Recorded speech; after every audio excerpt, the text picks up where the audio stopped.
Here is an update on the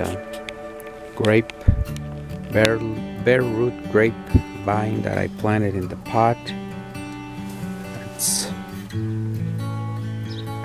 growing here. I should move it to the side and get a trellis or something.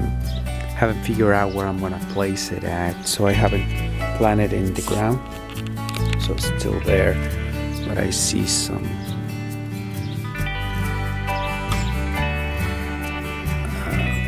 what I believe are flowers coming out. Some fruit growing there.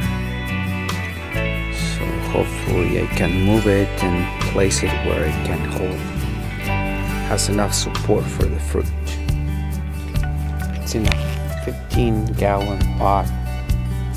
It's been almost a year since I planted it. I purchased it online, bare root.